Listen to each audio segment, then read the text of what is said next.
Guys, ಇವತ್ತು vlog start ಮಾಡ್ತಾರೆ. Time ಬಂದು ಆಲ್ರೆಡಿ 12:30 ಆಗಿಬಿಟ್ಟಿದೆ. So welcome back to Lakshmi Lokesh YouTube channel. ಎಲ್ಲರೂ ಹೇಗಿದ್ದೀರಾ? ಐ ಹೋಪ್ ಎಲ್ಲರೂ ಚೆನ್ನಾಗಿದ್ದೀರಾ ಅಂತ ಅಂದ್ಕೊಂಡಿದ್ದೀನಿ. ನಾನು ಕೂಡ ಒಂದಿನ ಚೆನ್ನಾಗಿರ್ತೀನಿ, ಒಂದಿನ ಚೆನ್ನಾಗಿರಲ್ಲ. ಸೊ ನನ್ನ ಹೆಲ್ತ್ ಕಂಡೀಷನ್ಸ್ ಅಂತೂ ಒಂದೊಂದ್ಸಲಿ ಡಬ್ಬ ಥರ ಇರುತ್ತೆ. ಇನ್ನು ಇವತ್ತು ವ್ಲಾಗಲ್ಲಿ ಇವತ್ತು ನಿಮ್ಮ ಜೊತೆ ಎಲ್ಲ ನನ್ನ ಮದುವೆ ಕತೆ ನಿಮ್ಮ ಜೊತೆ ಅಂತ ಶೇರ್ ಮಾಡಬೇಕು ಅಂತ ಅಂದ್ಕೊಂಡಿದ್ದೀನಿ. ಸೊ ಇವತ್ತಿಂದ ನಮ್ಮ ಲವ್ ಸ್ಟೋರೀಸ್ನ, ಆ್ಯಕ್ಚುಲಿ ನಂದು ಅರೇಂಜ್ ಮ್ಯಾರೇಜಾ, ಲವ್ ಮ್ಯಾರೇಜಾ, ಮತ್ತು ನಮ್ಮ ಮದುವೆ ಹೆಂಗಾಯಿತು, ಮತ್ತು ನಾನು ಬೆಂಗಳೂರಿಂದ ಹಳ್ಳಿಗೆ ಹೆಂಗೆ ಬಂದೆ ಅನ್ನೋದನ್ನು, ನನ್ನ ಸ್ಟೋರಿನ ನಿಮ್ಮ ಮುಂದೆ ಇಡಬೇಕು ಅಂತ ಅಂದ್ಕೊಂಡಿದ್ದೀನಿ. ಇನ್ನು ಅದಕ್ಕೂ ಮುಂಚೆ ಮನೆ ಹತ್ರ ಆ್ಯಕ್ಚುಲಿ ಎಲ್ಲರೂ ಸೊ ಇವತ್ತಂತೂ ಕೆಲಸಕ್ಕೆ ಒಂದೇ ಸಲ ಬಂದುಬಿಟ್ಟಿದ್ದಾರೆ. ಎಲ್ಲರೂ ಬಂದಿದ್ದಾರೆ. ಇವತ್ತು ಪೇಂಟ್ ಕೆಲಸದವರು ಬಂದಿದ್ದಾರೆ, ಟೈಲ್ಸ್ ಹಾಕೋರು ಬಂದಿದ್ದಾರೆ, ಇನ್ನು ಪ್ಲಂಬಿಂಗ್ ಅವರು ಪ್ರತಿಯೊಬ್ಬರು ಬಂದಿದ್ದಾರೆ. ಬಂದಿಲ್ಲ ಅಂದರೆ ಯಾರೂ ಬರಲ್ಲ, ಬಂದರೆ ಈ ಥರ ಎಲ್ಲರೂ ಬರ್ತಾರೆ. ಸೊ ಬನ್ನಿ, ಇವತ್ತು ನನ್ನ ಮದುವೆ ಕತೆ ನಿಮ್ಮ ಜೊತೆ ಗಾಯ್ಸ್. ಸೊ ಆಲ್ರೆಡಿ ಟೈಮ್ ಬಂದು 12:30 ಆಗಿದೆ ಅಂತ ನಾನು ಹೇಳಿದೆ. ಎಕ್ಸಾಕ್ಟ್ ಟೈಮ್ ಹೇಳೋಕ್ಕೆ ನಮ್ಮ ಮನೆಗೆ ಗಡಿಯಾರನೂ ನಮಗೆ ಕೈ ಕೊಟ್ಟಿದೆ. So ಗಡಿಯಾರನೂ ಕೆಟ್ಟೋಗಿದೆ.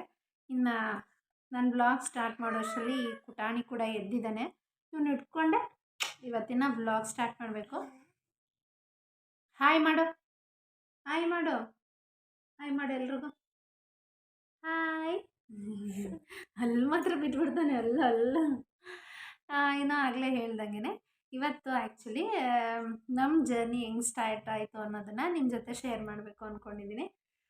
So first of all ನನ್ನ ಮೈಂಡಲ್ಲಿ ಒಂದು ಥಾಟ್ ಕೂತ್ಬಿಟ್ಟಿತ್ತು. ಏನಪ್ಪ ಅದು ಅಂತ ಹೇಳಿದ್ರೆ, ನಾನು ಆಗಲೇ ಹೇಳಿದ್ದೆ, ಒಂದು ಪ್ರೀವಿಯಸ್ ಬ್ಲಾಗಲ್ಲಿ ಶೇರ್ ಮಾಡಿದ್ದೆ. ಏನಪ್ಪ ಅಂದರೆ, ಸೊ ಹಳ್ಳೀಲಿ ಇರೋ ಹುಡುಗರಿಗೆ ಏನು ಹ್ಯಾಬಿಟು ಇರಲ್ಲ, ಸಿಟಿಲಿ ಇರೋರಿಗೆ ಒಂದು ಹ್ಯಾಬಿಟ್ ಇರುತ್ತೆ ಅನ್ನೋದನ್ನು ನಾನು ತಲೆಯಲ್ಲಿ ಫಿಕ್ಸ್ ಹಾಕೊಂಡ್ಬಿಟ್ಟಿದ್ದೆ. ಯಾಕೆ ಅಂತ ಹೇಳಿದ್ರೆ, ನಾನು ಕಾಲೇಜ್ ಡೇಸಲ್ಲಿ ಆಗಿರ್ಬೋದು ಅಥವಾ ಕಾಲೇಜಲ್ಲೇ ಆಗಿರ್ಬೋದು, ಯಾರೇ ಹುಡುಗರು ಹುಡುಗಿಗೆ ಪ್ರಪೋಸ್ ಮಾಡಬೇಕಾದ್ರೆ ಅಥವಾ ಹುಡುಗಿಗೇನಾದರೂ ಇಲ್ಲ ನಾನು ಆ ಥರ ಇಲ್ಲ, ನಾನು ಏನಾದರೂ ನಿನಗೋಸ್ಕರ ಬಿಟ್ಬಿಡ್ತೀನಿ ಅಂತೆಲ್ಲ ಹೇಳೋರು.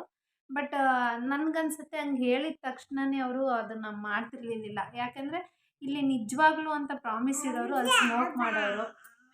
ಎಲ್ಲ ಮಾಡಬಾರ್ದು ಋತ್ವಿಕ್. ಇನ್ನು ಹುಡುಗಿಗೆ ನಿನ್ನಾನೇ ನಾನು ಡ್ರಿಂಕ್ಸ್ ಎಲ್ಲ ಮಾಡಲ್ಲ ಅನ್ನೋರು ಡ್ರಿಂಕ್ಸು ಕೂಡ ಮಾಡೋರು. ಸೊ ಅದು ನನ್ನ ಮೈಂಡಿಗೆ ಬಂದುಬಿಟ್ಟಿದೆ, ನೀವೆಲ್ಲ ಸುಳ್ಳು ಹೇಳ್ತೀರಾ, ಇಲ್ಲಿರೋರೇ ಹಾಗೇನಾ ಅನ್ನೋದು. ಆವಾಗ ಅಂದರೆ ನಾನು 17-18 ಏನು ಗೊತ್ತಾಗಿರುತ್ತೆ. ಸೊ ಆ ಮೈಂಡಲ್ಲಿ ನಾನಿದ್ದೆ. ಲೋಕಿ ಬಂದು ಆ್ಯಕ್ಚುಲಿ ಸ್ವಂತ ಅಮ್ಮನ ಅಣ್ಣನ ಮಗ, ಮೀನ್ಸ್ ನನಗೆ ಅತ್ತೆ ಮಗ ಆಗ್ತಾನೆ, ನಾನು ಅವ್ರಿಗೆ ಅತ್ತೆ ಮಗಳಾಗ್ತೀನಿ. ಬಟ್ ನಮ್ಮಿಬ್ಬರಿಗೆ ಅದು ಯಾವುದೇ ರೀತಿ ಆ ಥರ ಫಸ್ಟ್ ಇರಲಿಲ್ಲ. ಇನ್ನೊಂದೇನಪ್ಪ ಅಂತ ಹೇಳಿದ್ರೆ, ಚಿಕ್ಕ ವಯಸ್ಸಿಂದ ತಲೆಯಲ್ಲಿ ಹಾಕ್ಬಿಟ್ಟಿದ್ರು, ಅಂದರೆ ಅತ್ತೆ ಮಗಳಿಗೆ ತೊಗೊಂಬರ್ಬೇಕು ಅಂತ, ತೊಗೊಂಬರೋಣ ಅನ್ನೋದನ್ನು ಲೋಕಿ ತಲೆಯಲ್ಲಿತ್ತು. ಸೊ ಲೋಕಿ ಫಿಕ್ಸ್ ಆಗಿಬಿಟ್ಟಿದ್ದ. ನಾನು ಆ್ಯಕ್ಚುಲಿ ಆಲ್ಮೋಸ್ಟ್ ನಾನು 10th ಎಕ್ಸಾಮ್ಸ್ ಮುಗ್ದಿತ್ತು ನಂದು. ಏನಾಯಿತು, ನನ್ನ ಮಗನ ಇಟ್ಕೊಂಡು ಬ್ಲಾಗ ಕಂಟಿನ್ಯೂಸ್ ಆಗಿ ಮಾಡೋಕ್ಕೆ ಆಗಲ್ಲ. ಇನ್ನೊಂದೇನಪ್ಪ ಅಂತ ಹೇಳಿದ್ರೆ, 10th ಎಕ್ಸಾಮ್ಸ್ ಮುಗ್ದಿತ್ತು ನಂದದು. ಅವಾಗ ಬಂದು ಲೋಕಿ ಅಕ್ಕಂದು ಮದುವೆ ಇತ್ತು. ಸೊ ನಾನು ಮದುವೆಗೆ ಬಂದಿದ್ದಷ್ಟೇ. ಅವಾಗ ಲೋಕಿ ಮೈಂಡಲ್ಲಿ ಫಿಕ್ಸ್ ಆಗಿತ್ತು ಲವ್ ಮಾಡಬೇಕು. ಸೊ ಅತ್ತೆ ಮಗಳು 10th ಆಯಿತು, ಇನ್ನೇನು ಕಾಲೇಜ್ ಹುಡುಗಿ ಆದ್ಲು ಅಂಥೇಳಿ ಅವ್ನ ಮನಸ್ಸಿಗೆ ಬಂದಿತ್ತು. ಬಟ್ ನನಗೆ ಅವಾಗಿರಲಿಲ್ಲ. ಅವಾಗ ನಾವು ಒಂಥರ ಸ್ಕೋಪ್ ತೊಗೊಳೋಣ ಅಂತ, ಇಲ್ಲ ನಮಗೆ ಗೊತ್ತಿರುತ್ತೆ ನಾನು ಹಿಂದೆ ಬಿದ್ದಿದ್ದಾನೆ ಅಂತ. ಬಟ್ ಆದ್ರೂ ನಾವು ಸ್ಕೋಪು, ಸೊ ಇಲ್ಲಪ್ಪ ನಾವು ಬೆಂಗಳೂರಲ್ಲಿ ಇದ್ದೀವಿ, ನೀವು ಹಳ್ಳಿಲಿದ್ದೀರಾ, ಹಂಗೆ ಹಿಂಗೆ ಅನ್ನೋ ಥರ ಒಂಥರ ಬಿಲ್ಡಪ್ ನಮ್ದು ಅವಾಗ. ಸೊ ಅದ್ರದ್ದೆಲ್ಲ ನಡುವೆ ಇನ್ನು ನಾನು ಕಾಲೇಜ್ಗೆ ಹೋದೆ. ಕಾಲೇಜ್ಗೆ ಹೋದಾಗ ಇನ್ನು ಆ್ಯಕ್ಚುಲಿ ಹೇಳ್ಬೇಕು ಅಂತ ಹೇಳಿದ್ರೆ, ನಾನು ಲವ್ ಮಾಡಿದೆ. ಲವ್ ಮಾಡಿ ನಂದು ಕಾಲೇಜು ಮುಗೀತು, ನಾನು ಎಕ್ಸಾಮ್ಸ್ಗೆ ಹೋದ್ವಿ, ಅಲ್ಲಿವರೆಗೂ ಚೆನ್ನಾಗಿತ್ತು. ಈ ಸೆಂಟ್ರಲ್ಲಿ ಆ್ಯಕ್ಚುಲಿ ಏನಾಯಿತು ಅಂತ ಹೇಳಿದ್ರೆ, ಒಂದು ಹೇಳ್ತಾರಲ್ಲ, ಗರ್ಲ್ಸ್ಗೆ ಏನೇ ಆದ್ರೂ ಮೈಂಡ್ ಮೆಚುರಿಟಿ ಬರೋದು ಒಂದು 24 ಮೇಲೆ ಅಂತ, ಅದು ನನಗೆ ಅವಾಗ ಆಯಿತು. ಬಟ್ ಆವಾಗ ನಾನು ಸಡನ್ಲಿ ನನಗನ್ನಿಸ್ತು, ಅಯ್ಯೋ ನಾನು ನಿಜವಾಗ್ಲೂ ಸಿಟಿಲಿದ್ದೀನಿ, ಹಳ್ಳಿಲೋಗಿ ಮದುವೆ ಆಗಿರ್ತೀನ ಅಂತೆಲ್ಲ ನನಗೆ ಅನ್ನಿಸ್ತು. ಅವಾಗ ಅನ್ನಿಸ್ತು, ಬೇಡ ಬಿಟ್ಬಿಡೋಣ ಅಂತ. ಆ್ಯಕ್ಚುಲಿ ನಮ್ಮಿಬ್ಬರಲ್ಲಿ ನಾನೇ ಫಸ್ಟ್ ಡಿಸೈಡ್ ಮಾಡಿದ್ದು. ನಾನು ಹೇಳಿದೆ ಲೋಕಿಗೆ, ಲೋಕಿ ಬೇಡ, ಸೆಟ್ ಆಗಲ್ಲ ಅಂತ ಅನ್ನಿಸ್ತಾ ಇದೆ. ಆಮೇಲೆ ಇನ್ನೊಂದೇನಪ್ಪ ಅಂತ ಹೇಳಿದ್ರೆ, ಇಲ್ಲೆಲ್ಲ ಆವಾಗ ಕಷ್ಟ ಇತ್ತು. ಒಂದು ನೀರಿಗೆ ಆಗಲಿ ಅಥವಾ ಒಂದು ಹೊಲ ಜಮೀನೆಲ್ಲ ನೋಡಿಕೊಂಡು ಹಳ್ಳೀಲಿ ಇರ್ತೀನ ಬೇಡ ಅನ್ನೋದು ಇಶ್ಯೂಸ್ ಎಲ್ಲ ಆಯಿತು. ಇನ್ನು ಫ್ಯಾಮಿಲಿ ಮ್ಯಾಟ್ರಿಗೂ ಗೊತ್ತಾಯಿತು. ಸೊ ಫ್ಯಾಮಿಲಿಲೆಲ್ಲ ಗೊತ್ತಲ್ವಾ, ಇನ್ನು ನಮ್ಮ ಮನೇಲಿ ಆ್ಯಕ್ಚುಲಿ ಅವ್ರದ್ದು ತಪ್ಪಿಲ್ಲ, ನನ್ನದೇ ತಪ್ಪಿದ್ದಿದ್ದು. ನಾನು ಲವ್ ಮಾಡಿದ್ದು ಅವ್ರಿಗೆ ಗೊತ್ತಿರಲಿಲ್ಲ, ನಾನು ಹಾಕ್ತೀನಿ ಅಂತ ಲೋಕಿಗೆ ಹೇಳಿದ್ದು ಗೊತ್ತಿರಲಿಲ್ಲ. ಇನ್ನು ಸಡನ್ನಾಗಿ ನಾನು ಬೇಡ ಅಂತ ಡಿಸೈಡ್ ಮಾಡಿಕೊಂಡೆ. ನಾನು ಯಾವಾಗ ಜಾಬ್ಗೆ ಹೋಗಿ ಸೊ ಜಾಬೆಲ್ಲ ಮಾಡ್ಕೊಂಡಿದ್ನೋ ಅವಾಗ ಬೇಡ, ನನಗೆ ಸೆಟ್ ಆಗಲ್ಲ ಅಂತ ನಾನು ಹೇಳಿದೆ. ಬಟ್ ಲೋಕಿ ಸಿನ್ಸಿಯರಾಗಿ ಲವ್ ಮಾಡಿದ್ರಿಂದ ಅವನು ಬಿಡಲಿಲ್ಲ. ಇಲ್ಲ ಬೇಕೇ ಬೇಕು ಅಂತ ಹಠ ಹಿಡ್ದು ಗಲಾಟೆಗಳು ಆಗಿ ಸುಮಾರು ಇದೇ ಜಗಳ ಒಂದು 6 ವರ್ಷ ನಡೀತು ನಮ್ಮ ಫ್ಯಾಮಿಲಿಯಲ್ಲಿ. ಸೊ ಅದಷ್ಟಾದ್ರೂ ಲಾಸ್ಟಿಗೆ ಫೈನಲಾಗಿ ಮದುವೆ ಆಗ್ತೀನಿ ಮಾಡೋಣ ಅನ್ನೋದಾಯಿತು. ಸೊ ಮದುವೆ ಫಸ್ಟ್ ಟೈಮ್ ಸೆಟ್ ಆದಾಗ ಬಂದು ನನಗೆ ತುಂಬ ಹುಷಾರಿರಲಿಲ್ಲ. ಅಂದರೆ ಯಾವ ಸ್ಟೇಜಲ್ಲಿ ಅಂದರೆ ಅದು ಏನು ಅಂತ ಗೊತ್ತಿಲ್ಲ. ಬಟ್ ಹಾಸ್ಪಿಟಲಲ್ಲಿ ತೋರಿಸಿದ್ರೆ ಏನೂ ಕಾಯಿಲೆ ಇರಲಿಲ್ಲ. ಬಟ್ ರಿಯಲಾಗಿ ಹೇಳಬೇಕು ಅಂದರೆ ನಾನು ಬ್ಲಡ್ ವಾಮಿಟು ಈ ಥರ ಎಲ್ಲ ಮಾಡ್ಕೊಳ್ತಾ ಇದ್ದೆ. ಅದು ಹೇಳ್ತಾರಲ್ಲ, ಯಾರೋ ಮಾಡಿಸ್ಬಿಟ್ಟಿರ್ತಾರೆ ಹಾಗೆ ಹಿಂಗೆ ಅಂಥೇಳಿ. ನಾನು ತುಂಬ ಒಂಥರ ನಾನಾಗೇ ಇರಲಿಲ್ಲ, ಆ ಥರ ಹುಷಾರಿಲ್ಲ ಅಂದ್ಬಿಟ್ಟು ಒಂದು ವರ್ಷ 2 ವರ್ಷ ಆಲ್ಮೋಸ್ಟ್ ನಾನು ಒಂದು ದೇವಸ್ಥಾನದಲ್ಲೇ ಇದ್ದೆ. ಸೊ ಅವಾಗೇನಾಯಿತು, ಸರಿ ಬಿಡು ನಾನೇ ಬೇಡ ಅಂದಿದ್ದಲ್ವಾ, ನನ್ನದೇ ತಪ್ಪು ಅಂತ ಅಂದ್ಕೊಂಡು ಮತ್ತೆ ಮದುವೆ ಮಾಡ್ಕೊಳ್ಳೋಣ ಅನ್ನಕ್ಕೆ ಇವಾಗ ಬೇಡ ಅಂತೇಳಿ ಅದು ಮತ್ತೆ ಪೋಸ್ಟ್‌ಪೋನ್ ಆಯಿತು. ಫಸ್ಟ್ ಮದುವೆ ಸೆಟ್ ಆದಾಗ. ಇನ್ನು ಫಸ್ಟ್ ಮದುವೆ ಸೆಟ್ ಆಗಿ ಅದು ಮತ್ತೆ ಪೋಸ್ಟ್‌ಪೋನ್ ಆದಮೇಲೆ 2ನೇ ಸಲ ಮತ್ತೆ ನಾನು ಇಲ್ಲ ಈಗ ಸ್ವಲ್ಪ ರೆಸ್ಟ್ ತೊಗೊಳೋಣ ಅಂತ ಹೇಳಿ ಮತ್ತೆ ಜಾಬಿಗೆ ಸ್ಟಾರ್ಟ್ ಆದೆ. ಮತ್ತೆ ಕೆಲ್ಸಕ್ಕೆ ಹೋದಾಗ ನನಗೆ ನಿಜವಾಗ್ಲೂ ಮತ್ತೆ ಮದುವೆ ಬೇಡ ಅಂತ ನನಗೆ ಅನಿಸಿದ್ದು. ಅಂದರೆ ಆವಾಗ ಏನಾಯಿತು ಅಂತ ಹೇಳಿದ್ರೆ, ನನ್ನ ಸ್ಯಾಲ್ರಿ ಆಗಿರ್ಬೋದು, ನನಗಾದರೂ ಒಂದು ಪ್ರಮೋಷನ್ನು ಆ ಥರ ಸಿಕ್ತು. ಅದಾದಮೇಲೆ ಮತ್ತೆ ಒಳ್ಳೆ ಆಪರ್ಚುನಿಟಿ ಸಿಗ್ತಾ ಇದೆಯಲ್ಲ. ಲೋಕಿ ಮೈಂಡ್ ಯಾವ ಥರ ಅಂದರೆ, ಒಂದ್ಸಲಿ ಮದುವೆ ಆಗಿ ಹಳ್ಳಿಗೆ ಬಂದರೆ ಇನ್ನೆಲ್ಲೂ ಹೋಗಂಗಿಲ್ಲ ಅನ್ನೋ ಮೈಂಡ್ ಅವಂದಿತ್ತು. ಸೊ ಇಲ್ಲ ಅವ್ನು ಕಳಿಸಲ್ಲ, ಬೇಡ ಈ ಆಪರ್ಚುನಿಟಿ ಯೂಸ್ ಮಾಡ್ಕೊಳ್ಳೋಣ. ನೆಕ್ಸ್ಟ್ ನನ್ನ ಎಲ್ಲಂಗೆ ಬೇರೆ ಕಡೆ ಕಳಿಸ್ತಾ ಇದ್ದಾರೆ, ಈ ಆಪರ್ಚುನಿಟಿ ಸಿಗಲ್ಲ ಅಂತ ಹೇಳಿ ಮತ್ತೆ ನಾನು ಬೇಡ ಅಂತ ಹೇಳಿದೆ. ಆವಾಗ ಇವನಿಗೆ ತುಂಬ ಕೋಪ ಬಂದಂಗೆ ಆಯಿತು. ಯಾಕೆಂತ ಹೇಳಿದ್ರೆ 1 ವರ್ಷ ಜೊತೆಲೇ ಇದ್ದು ನಾನು ಹುಷಾರಿಲ್ಲ ಅಂದಾಗೆಲ್ಲ ನೋಡ್ಕೊಂಡಿದ್ದೀನಿ. ಮತ್ತೆ ಇವಳು ಬೇಡ ಅಂತಿದ್ದಾಳಲ್ಲ ಅನ್ನೋದು ಒಂದು ಸಣ್ಣ ಗಿಲ್ಟ್ ಅವನಿಗೂ ಕೂಡ ಕಾಡ್ತಿತ್ತು. ಅದಾದಮೇಲೆ ಲೋಕಿ ಏನು ಮಾಡ್ದ, ಒಂದು ದಿವಸ ಬೆಂಗಳೂರಿಗೆ ಅಂತ ಬಂದಿದ್ದ. ಸೊ ಬೆಂಗಳೂರಿಗೆ ಬಂದಾಗ ಅವನಿಗೆ ಸಡನ್ನಾಗಿ ಆಕ್ಸಿಡೆಂಟ್ ಆಗಿತ್ತು. ಸೊ ಆಕ್ಸಿಡೆಂಟ್ ಆದಾಗ ನಾವೆಲ್ಲ ಹೋಗಿ ಟ್ರೀಟ್ಮೆಂಟ್ ಮಾಡ್ಕೊಂಡ್ವಿ. 1 ನಿಮಿಷ ಗೈಸ್. ಈ ಥರಲೇ ನನ್ನ ಮಗನ ಇಟ್ಕೊಂಡು ನಾನು ಹಿಂಗೆ ಸ್ಟಾರ್ಟ್ ಮಾಡಿ ಕೂತ್ಕೋ ಸುಮ್ಮನೆ. ಸೊ ಆವಾಗ ಆಕ್ಸಿಡೆಂಟ್ ಆಯಿತು. ಸೊ ಆಕ್ಸಿಡೆಂಟ್ ಆದಾಗ ಮತ್ತೆ ಅವಾಗ ಸಡನ್ನಾಗಿ ಇಲ್ಲಿಂದ ಯಾರೂ ಬಂದಿರಲಿಲ್ಲ. ಆವಾಗ ನಾನು ಅಮ್ಮನೇ ಎಲ್ಲ ಹೋಗಿ ಬೇರೆಯವ್ರ ಹಾಸ್ಪಿಟ್ಲಿಗೆ ಸೇರಿಸಿದ್ರು. ಆಗ ತಕ್ಷಣ ಕಾಲ್ ಬಂತು. ಕಾಲ್ ಬಂದಾಗ ಇನ್ನು ಲೋಕಿಗೆ ಆ್ಯಕ್ಚುಲಿ ಕಾಲು ಕಟ್ಟಾಗಿತ್ತು. ಮತ್ತು ಆಪ್ರೇಷನ್ ಮಾಡಿ ಮತ್ತೆ ಹುಷಾರೆಲ್ಲ ಮಾಡ್ಕೊಂಡು ಒಂದು ಸ್ವಲ್ಪ ದಿನ ನಮ್ಮ ಮನೇಲಿದ್ದು ಮತ್ತೆ ಇಲ್ಲಿ ಊರಿಗೆ ಬಂದ. ಸೊ ಊರಿಗೆ ಬಂದಮೇಲೆ ಅವನು ರಿಕವರ್ ಆದಮೇಲೆ ಅವನ ಮೈಂಡಿಗೆ ಯಾವ ಥರ ಆಯಿತು ಅಂತ ಹೇಳಿದ್ರೆ, ಆ ಟೈಮ್ ಇಬ್ಬರದು ಹೆಂಗಿತ್ತು ಅಂತ ಹೇಳಿದ್ರೆ, ಸೊ ನಾನು ಆ್ಯಕ್ಚುಲಿ ಬೇಡ ಅಂತಿದ್ದು, ಅಂದರೆ ಬೇಡ ಅಂದಿಲ್ಲ, ಈಗ ಬೇಡ ನನಗೆ ಕೆಲಸ ಪ್ರಮೋಷನ್ ಸಿಕ್ಕಿದೆ ಅಂತ ನಾನು ಅಂದಿದ್ದು.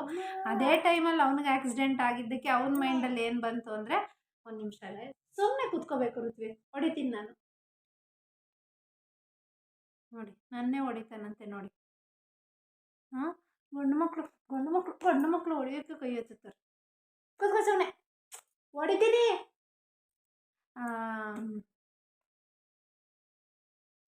ಸೊ ಆ ಟೈಮಲ್ಲಿ ಲೋಕಿ ಮೈಂಡಿಗೆ ಹೆಂಗೋಯ್ತು ಅಂತ ಹೇಳಿದ್ರೆ, ನನಗೆ ಆಕ್ಸಿಡೆಂಟ್ ಆಗಿರೋದಕ್ಕೆ ಅವಳು ಮದುವೆ ಬೇಡ ಅಂತಿದ್ದಾಳೆ ಅನ್ನೋದು ಅವನ ಥಾಟಿಗೆ ಬಂತು. ಸೊ ಆಮೇಲೆ ಅವನು ಕೂಡ ರಿಕವರ್ ಆದ 1 ಇಯರ್ ಆದಮೇಲೆ ಮತ್ತೆ ಮದುವೆ ವಿಚಾರ ಶುರುವಾಯಿತು. ಮದುವೆ ವಿಚಾರ ಶುರುವಾದಾಗ ಇನ್ನು ಅಷ್ಟರಲ್ಲಿ ಫ್ಯಾಮಿಲಿಲೆಲ್ಲ ಸ್ವಲ್ಪ ಟೆನ್ಷನಲ್ಲೆಲ್ಲ ಇದ್ದರು. ಸೊ ಒಂದು ದಿವಸ ಏನು ಮಾಡ್ದೆ ಆ್ಯಕ್ಚುಲಿ, ನನ್ನ ಬಾಯಲ್ಲಿ, ಸರಿ ನೀನು ಬೇಡ ಅಂತ ಇದೆಯಲ್ವಾ, ಸುಮ್ಮನಿರು ಚಿನ್ನು, ನೀನು ಬೇಡ ಅಂತ ಇದೆಯಾ, ಒಂದ್ಸಲಿ ನಿನ್ನ ಹತ್ರ ಮಾತಾಡಬೇಕು ಅಂಥೇಳಿ ನನ್ನ ಮೀಟ್ ಮಾಡೋಕ್ಕೆ ಅಂಥೇಳಿ ಕರೆಸ್ಕೊಂಡಿದ್ದ. ಸೊ ಮೀಟ್ ಮಾಡಬೇಕಾದ್ರೆ ಇವ್ರು ಲೋಕಿ ಪ್ಲ್ಯಾನಲ್ಲಿ ಆ್ಯಕ್ಚುಲಿ ನನ್ನ ಮದುವೆ ಆಗಬೇಕು ಅಂತೆಲ್ಲ ಫಿಕ್ಸ್ ಆಗಿಬಿಟ್ಟಿದ್ದಾರೆ. ಸೊ ಅದು ನನಗೆ ಗೊತ್ತಿರಲಿಲ್ಲ. ನಾನು ಸುಮ್ಮನೆ ಹೋಗೋಣ, ಸಮಾಧಾನ ಮಾಡೋಣ, ಇನ್ನೊಂದು ಸ್ವಲ್ಪ ದಿನ ಹೋಗಲಿ ಅಂಥೇಳಿ ಸಮಾಧಾನ ಮಾಡೋಣ ಅಂತ ಬಂದಿದ್ದು.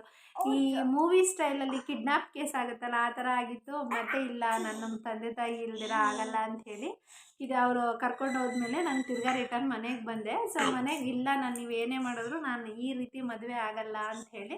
ಸೊ ನಾನು ಯಾವುದೇ ಕಾರಣಕ್ಕೂ ನಮ್ಮ ಅಪ್ಪ ಅಮ್ಮನಿಗೆ ನಾನು ಮೋಸ ಮಾಡಲ್ಲ, ಬೇಡ ಅಂಥೇಳಿ ನಾನು ಹಠ ಹಿಡಿದು ರಿಟರ್ನ್ ಅವನೇ ಕರ್ಕೊಂಬಂದು ಮನೆಗೆ ಬಿಟ್ಟ. ಸೊ ನಾನು ಮನೆಗೆ ಬರೋ ಅಷ್ಟರಲ್ಲಿ ನೈಟ್ ಆಗಿತ್ತು. ಅಮ್ಮ ಅಪ್ಪ ಎಲ್ಲರೂ ಮೊದಲೇ ನನಗೆ ಹುಷಾರಿರಲಿಲ್ಲ. ಆ ಥರದ್ರಲ್ಲಿ ಈಗ ಏನು ಇಷ್ಟೊತ್ತಾದರೂ ಬಂದಿಲ್ಲ ಅಂತ ಹೇಳಿ ಅವರು ಕೂಡ ಗಾಬರಿ ಆಗಿದ್ದರು. ಸೊ ಇನ್ನೆಲ್ಲರೂ ಸಮಾಧಾನ ಮಾಡಿ ಅಮ್ಮ ಆ್ಯಕ್ಚುಲಿ ಲೋಕಿ ಅತ್ತೆ ಮಗನೇ ಆಗಿರೋದ್ರಿಂದ ಬೀಳುತ್ತೆ ಸುಮ್ಮನಿರು ಚಿನ್ನು, ನನ್ನ ಮಗ ಬಿಡೋದೇ ಇಲ್ಲ ಗೈಸ್. ಸೊ ಅಮ್ಮ ಆ್ಯಕ್ಚುಲಿ ಅಣ್ಣನ ಮಗನೇ ಆಗಿರೋದ್ರಿಂದ ಲೋಕಿಗೆ ಸ್ವಲ್ಪ ಬೈದಿದ್ರು, ನೀನು ಈ ಥರ ಮಾಡಿದ್ಯಾ, ಯಾಕೆ ನನಗೆ ಹೇಳ್ಬೋದಿತ್ತಲ್ವ.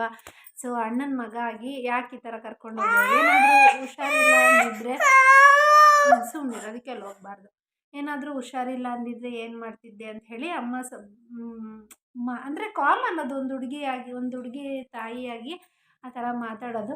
ಇನ್ನು ಲೋಕಿ ಏನು ಮಾಡ್ತಾ, ನಾನು ಈ ಥರ ಎಲ್ಲ ಮಾಡಿಬಿಟ್ಟಿದ್ದೀನಿ, ಇನ್ನು ನನಗೆ ಯಾರೂ ಮತ್ತೆ ಮದುವೆಗೆ ಅಪ್ರೋಚ್ ಮಾಡಲ್ಲ ಮತ್ತು ಇವ್ರು ಕೊಡಲ್ಲ ಅಂಥೇಳಿ ಲೋಕಿ ಸ್ವಲ್ಪ ದುಡುಕ್ಬಿಟ್ಟು ಸೂಸೈಡ್ ಅಟೆಂಪ್ಟ್ ಮಾಡ್ಕೊಂಡಿದ್ದ.